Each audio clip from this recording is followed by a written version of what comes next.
వందలేళ్ల క్రితం ఆ కొండ అవతల ఒక రాజ్యం ఉండేది. ఆ రాజ్యం గెలవాలంటే సముద్రాన్ని దాటాలా. కాని ఆ కొండ మీద ఒక సైన్యం ఉండేది.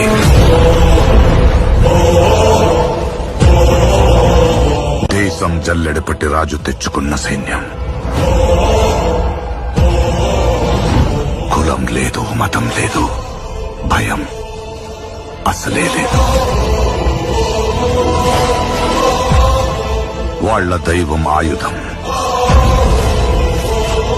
వాళ్ళ ఆయుధం ధైర్యం.